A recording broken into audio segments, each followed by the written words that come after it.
Good morning.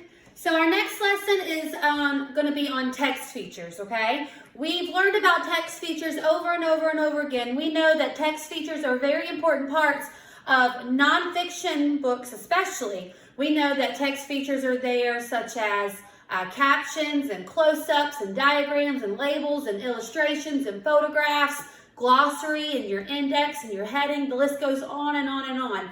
And we should have a solid foundation on what the text features are that we look for. Today we're going to go back over why the text features are important.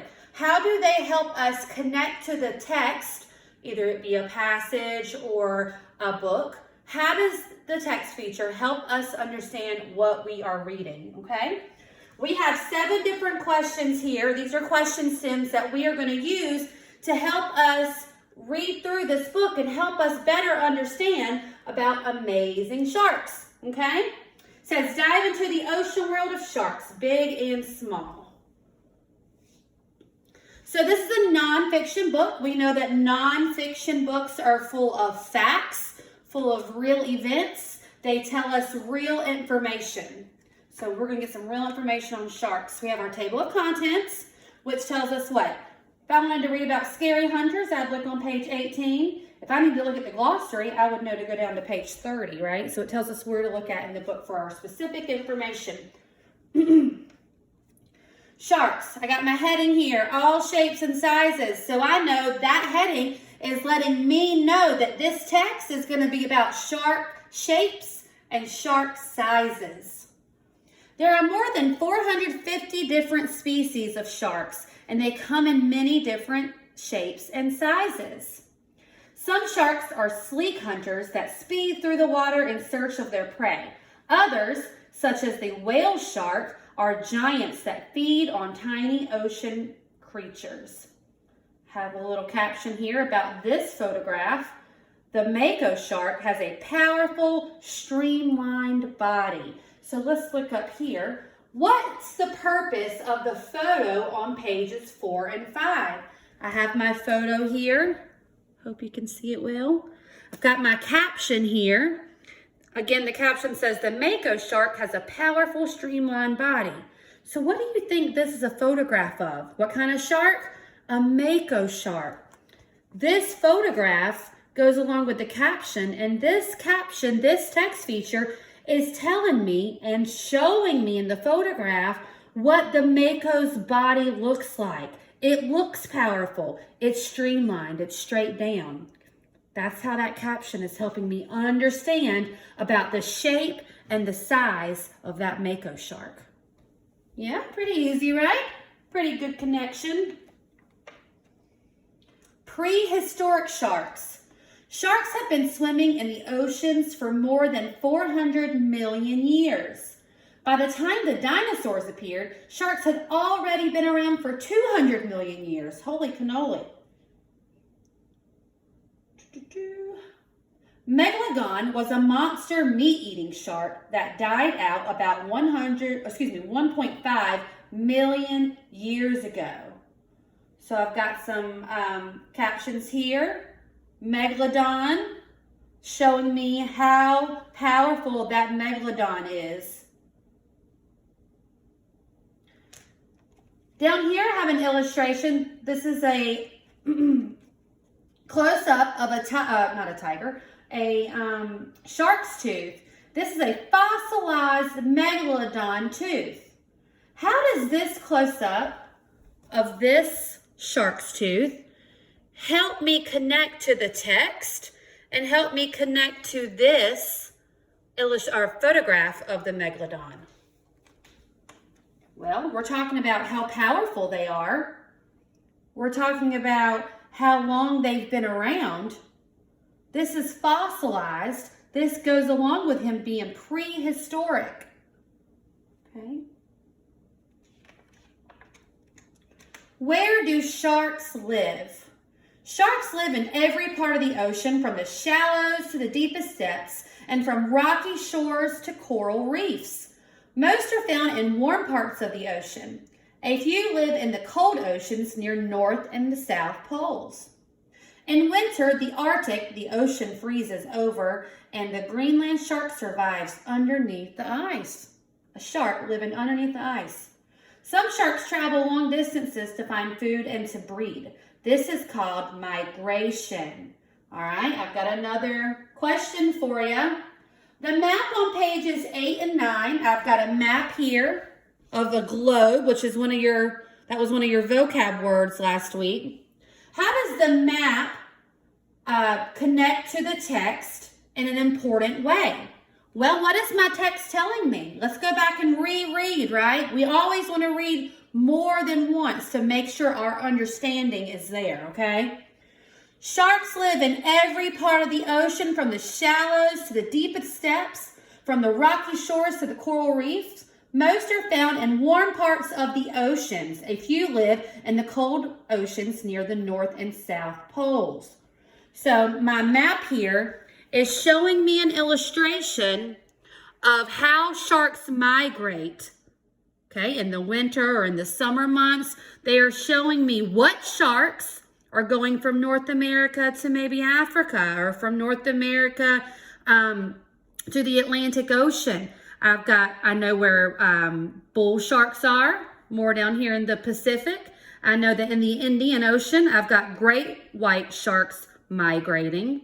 This map is showing me where sharks are going when they are migrating, okay? Some sharks, it says, travel long distances to find food and breed. That's called migration. All right, so this map is showing me the migration. This map is showing me, it's connecting to what it's saying up here in the text. It's showing me exactly where sharks are moving around to. Did you know that bull sharks can survive in the ocean and rivers? That's interesting and maybe a little bit scary. Made for speed. Many sharks have a streamlined shape for fast swimming. A shark's skeleton is not bony. It's made from a rubbery cartilage. This makes the shark's body very flexible. Flexible means bendy as it swims. So here I have another question. I have a text feature here. See if you can name it. See if you can name it in 3, 2, 1. We are looking at a labeling of this photograph of this shark here. If I look at the label here, it says these are jaws for crushing. I've got teeth that are very sharp and always growing. I've got gills up here on top for breathing. I've got a dorsal fin up here on top for balance. I've got skin on the bottom, which is covered in teeth-like scales. And I got a pectoral fin for steering. Now, why is this text feature important? Take a minute, turn and talk with a parent. Why is this text feature important?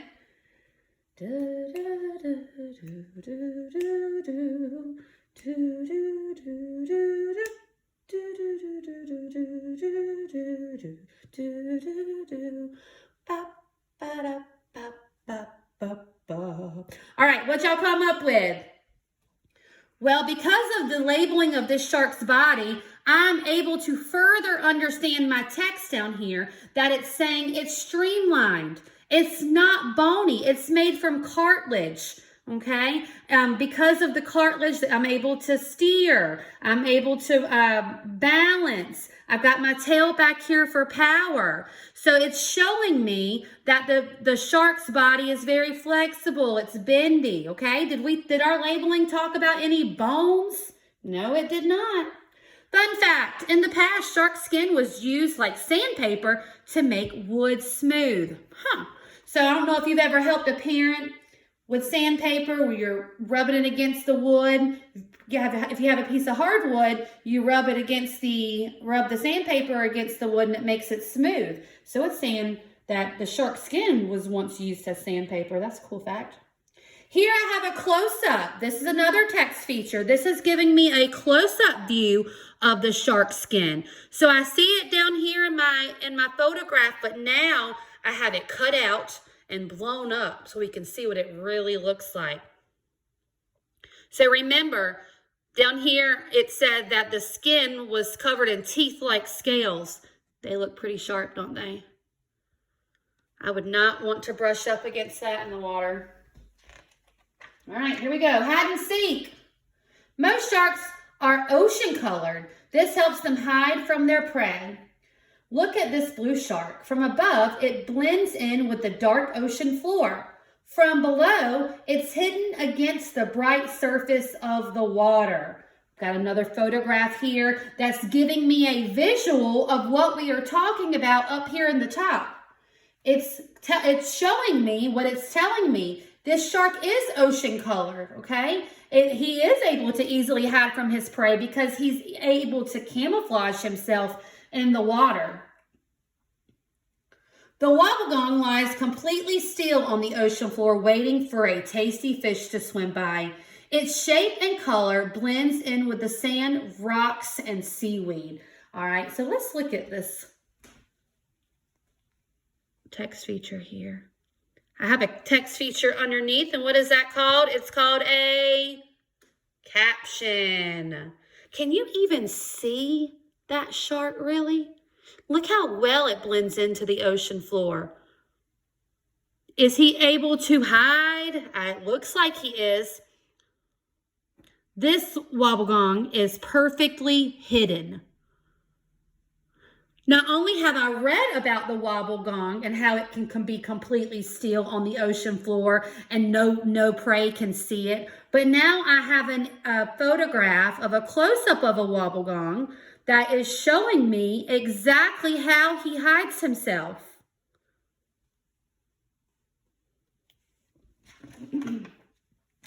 On the move. Hope y'all can see me well.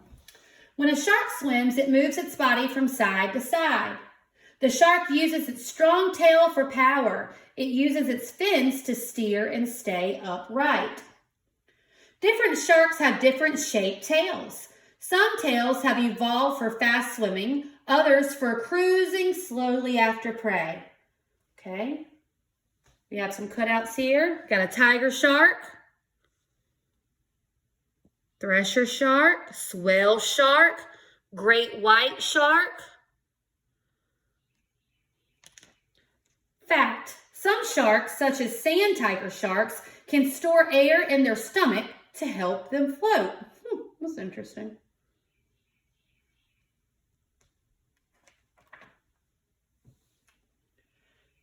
Shark senses. Sharks have very good eyesight and excellent hearing and smell. Sharks hear sound up to 1 mile away. Sharks can also pick up electrical signals and movement from nearby prey. Some sharks have an extra eyelid. This protects their eyes when they attack prey. Other sharks roll their eyes right back under their top eyelid. Let me reread that. Some sharks have an extra eyelid. This protects their eyes when they attack prey. Other sharks roll their eyes right back under their top eyelid. I think I see a close-up here of something that I just read about.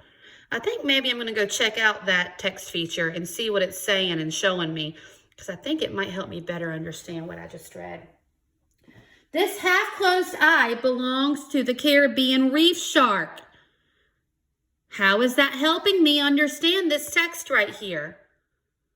Extra eyelid helps protect them when they are attacking prey. Here you can see that extra eyelid coming up. Fun fact, a shark can smell blood for up to 450 yards away. They can detect 1 drop of blood in 1,000,000 drops of water. That's enough water to fill your bathtub. A hammerhead shark has eyes at each end of its hammer-shaped head. Here I have a photograph of a hammerhead shark, and here I have a caption that's telling me about the hammerhead shark, and I can see what it says is true. It has eyes on each side of its hammer-shaped head.